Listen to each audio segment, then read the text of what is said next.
UNAM, Facultad de Estudios Superiores Cuautitlán. Nombre del alumno: de la Cruz Diego Gabela. Número de cuenta: 421-00-3268. Nombre del reto: elabora un video. Nombre de la asignatura: dictamen de los estados financieros. Licenciatura: Contaduría, impartida por el profesor Argenis Iván Mejía Chavarría. El tema a desarrollar es la auditoría interna para así conocer más sobre esta rama.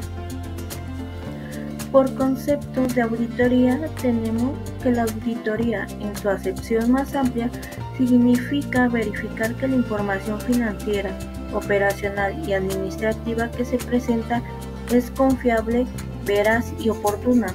Es revisar que los hechos, fenómenos y operaciones se den en la forma como fueron planeados, que las políticas y lineamientos establecidos han sido observados y respetados, que se cumple con obligaciones fiscales, jurídicas y reglamentarias en general. Asimismo, la auditoría interna tiene dos objetivos principales. El primero es apoyar a los miembros de la organización en el desempeño de sus actividades.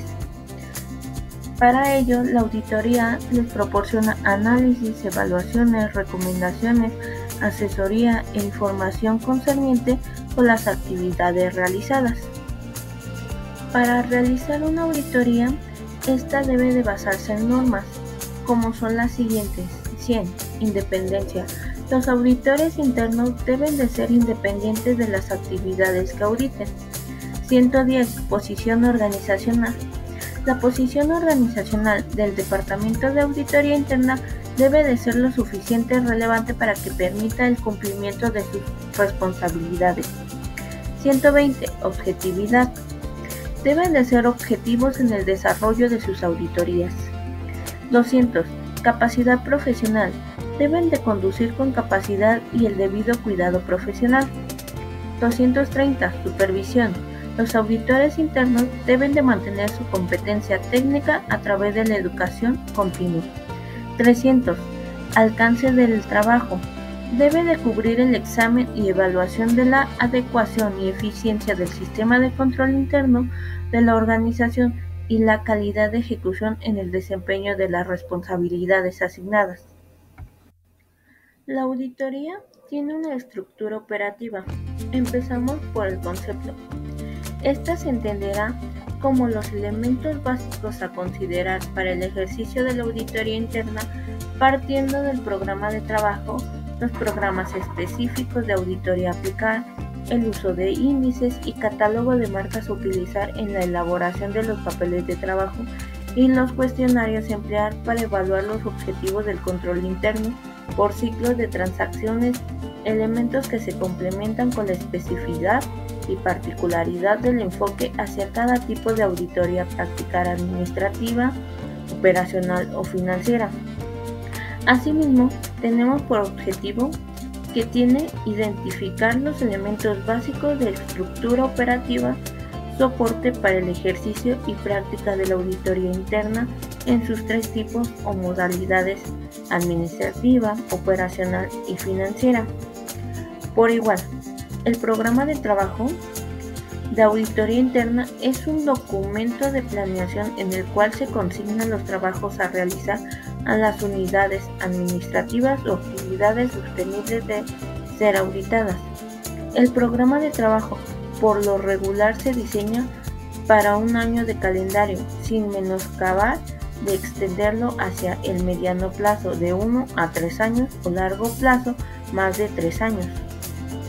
Por consiguiente, también tenemos un programa de auditoría.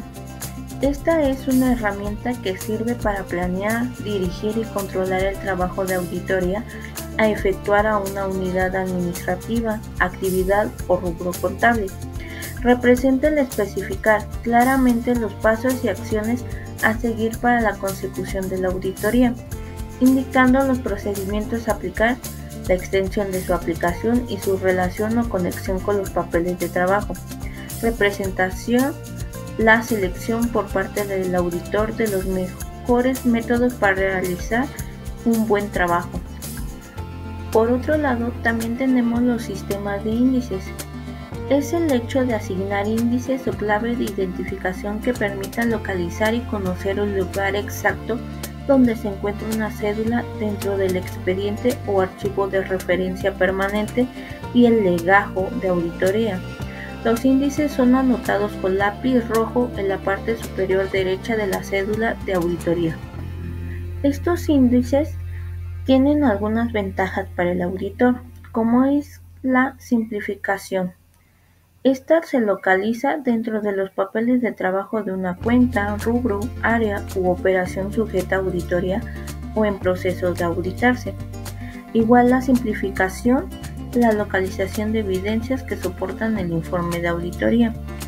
También simplifica la revisión del avance de la auditoría, ya que constituyen un medio de ordenación de los papeles de trabajo. También ayuda al control de la auditoría, ya que al asignarse un lugar y clave específica para cada cédula, se elimina el riesgo relativo de una eventual duplicidad de trabajo.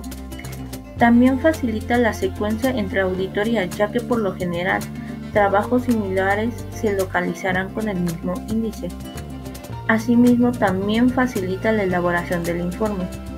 El sistema de índices o los índices de auditoría pueden ser de la siguiente clase: alfabéticos, numéricos, alfanuméricos, incluyendo números arábigos o romanos. Existen variantes de utilización de mayúsculas y minúsculas o combinación de ambas. También la auditoría interna evalúa el desempeño del personal. Este tiene como objetivo que la evaluación periódica del personal tiene que informar a los diversos niveles de la administración, al director, gerentes y supervisores de auditoría de las habilidades del personal de auditoría interna, así como de la forma como se ha venido desempeñando. Asimismo, tiene una importancia, la cual es la evaluación que proporciona es importante información para promociones, definir remuneraciones, transferencias e inclusive remociones. También es una valiosa herramienta para efectos de entrenamiento por lo siguiente. A través de la evaluación periódica se determinan puntos fuertes y débiles del evaluado. Coadyuva a determinar las necesidades básicas de entrenamiento y planeación de métodos para optimizar el trabajo. Sirve de base para la asignación de personal en trabajos individuales. Ayuda a que el evaluado relacione sus habilidades propias con los estándares de ejecución. Permite un registro permanente de las tendencias individuales. Para realizar la auditoría interna, este tiene una metodología en la cual la planeación técnica implica prever cuáles procedimientos de auditoría van a ser empleados, la extensión y oportunidad en que van a ser utilizados y el profesional que debe intervenir en el trabajo. Esta metodología tiene aspectos importantes a considerar, los cuales son los asuntos que se relacionan con la actividad o giro de la entidad y en el entorno macroeconómico, las políticas y procedimientos contables, operativo y administrativo, la confianza que se puede depositar en el sistema integral de control interno financiero contable, las condiciones que pueden requerir ampliar o modificar las pruebas de auditoría y su naturaleza del informe a emitir. En la auditoría interna también existe la planeación administrativa. La planeación administrativa de una auditoría inicia con el mismo grupo de auditoría, que cuente con el personal debidamente entrenado y capacitado para hacer frente a la responsabilidad que se le confiera, que el grupo está dotado con la infraestructura administrativa básica para que desempeñe su labor con eficacia y eficiencia, que el personal de auditoría esté decorosamente remunerado. Con base en la planeación técnica, se asignará los auditores idóneos para la auditoría a realizar, estimar tiempos y, en su caso, costos de la auditoría, en especial la auditoría externa como base a la fijación de honorarios, desarrollar el plan general de auditoría, aspectos técnicos y administrativos, elaborar el programa de auditoría e iniciar y dar seguimiento y adecuada supervisión al trabajo para verificar que su ejecución se dé conforme a lo planeado. Este tiene como objetivo que la planeación técnica y administrativa de la auditoría es dar cumplimiento a lo establecido en las normas para la ejecución del trabajo, y por tal razón el auditor debe dejar evidencia de sus papeles de trabajo de haber planeado la auditoría. Para llevar a cabo la auditoría hay técnicas que pueden aplicarse a la planeación.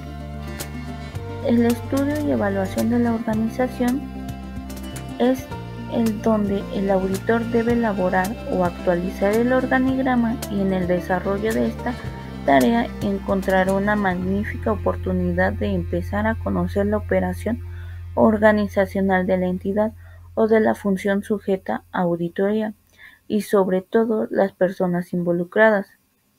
En la obtención del organigrama se recomienda que éste se elabore cubriendo los siguientes puntos. 1. Que embarque a toda la entidad o la función sujeta a revisión. 2. Debe contener los puestos principales en la entidad y toda la estructura en tratándose de la revisión a una función. 3. Deben quedar perfectamente definidos los tipos de autoridad, lineal, funcional o staff. Por igual, el estudio y evaluación de sistemas y procedimientos es aquel donde toda entidad debe contar con manuales de sistemas y procedimientos de operación sobre los cuales el auditor debe basarse para hacer su estudio y evaluación de estos conceptos. Pero la realidad es que son muy contadas las entidades que se valen de estas herramientas administrativas, y a la luz de la realidad, si no están por escrito estos procedimientos, el auditor deberá desarrollarlos para sus propósitos.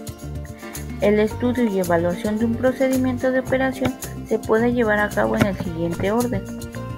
Primero, identificar las generalidades del procedimiento. A. Nombre. B. ¿A qué sistema o función operacional pertenece? C. ¿Dónde inicia? D. ¿Dónde termina? E. ¿Qué objetivos persigue? F. ¿Qué políticas administrativas y o disposiciones de control debe respetar? Bueno, seguimos con el estudio y evaluación de flujogramas.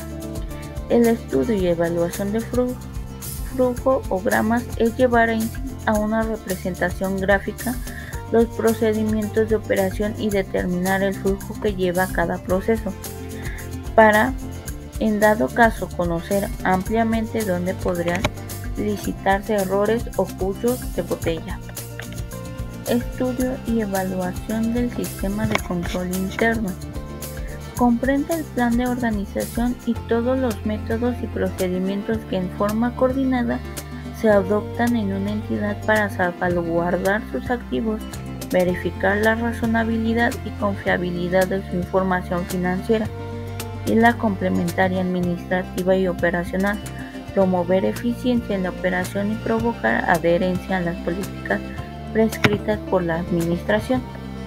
En esta dice que la tradición académica y la práctica profesional han establecido los siguientes métodos para el estudio y evaluación del sistema de control interno, además del referido por ciclos de transacciones, a saber: 1. Método descriptivo, que este consiste en la descripción de las actividades y procedimientos utilizados por el personal en las diversas unidades administrativas que conforman la entidad, haciendo referencia a los sistemas o registros contables relacionados con esas actividades y procedimientos. Esta descripción debe hacerse de manera tal que siga el curso de las operaciones en todas las unidades administrativas que intervienen. Nunca se practicará en forma aislada o con subjetividad. Siempre deberá tenerse en cuenta la operación en la unidad administrativa precedente y su impacto en la unidad siguiente. Por consiguiente, también tenemos el método gráfico, que señala por medio de cuadros y gráficas el flujo de las operaciones a través de los puestos o lugares donde se encuentran establecidas las medidas de control para el ejercicio de las operaciones. Esto permite detectar con mayor facilidad los puntos donde se encuentran debilidades de control. Hay que reconocer que se requiere mayor inversión de tiempo por parte del auditor en la elaboración de los flujogramas y habilidad para hacerlo. 3. Método de cuestionarios. Este método consiste en que el empleo de cuestionarios previamente elaborados por el auditor, los cuales incluyen preguntas respecto a cómo se efectúa el manejo de las operaciones y quién tiene a su cargo las funciones. Los cuestionarios son formulados de tal manera que las respuestas afirmativas indican la existencia de una adecuada medida de control, mientras que las respuestas negativas señalan una falla o debilidad en el sistema establecido. 4. Detección de funciones incompatibles. Como su nombre lo indica, el auditor, con el uso de sencillos cuestionarios, detectará funciones incompatibles del personal involucrado en la operación, administración, control y marcha de la entidad sujeta a auditoría. 5. Estudio y evaluación del control interno por ciclos de transacciones. Este método consiste en identificar por parte del auditor los ciclos de transacciones cuyo control interno estará sujeto a revisión y evaluación. Esta identificación incluye el determinar las funciones aplicables a cada ciclo con base en las características específicas del mismo. Y por último, el análisis factorial. Este consiste en la distinción e identificación de los factores que concurren en los resultados de operación de una entidad para llegar al conocimiento particular de cada factor, con el objeto de determinar su contribución en el resultado de las operaciones realizadas. El análisis factorial se concibe la operación de una entidad como el resultado de la combinación ponderada de sus componentes genéricos, unos internos y otros externos, a lo que se determina factores de operación. Para finalizar, entendemos que la auditoría interna sirve para poder detectar áreas de mejora, ya que ésta se basa en una revisión exhaustiva sobre todas las áreas y así poder identificar puntos de mejora, con el fin de que la entidad tenga un buen manejo y que ésta siga funcionando.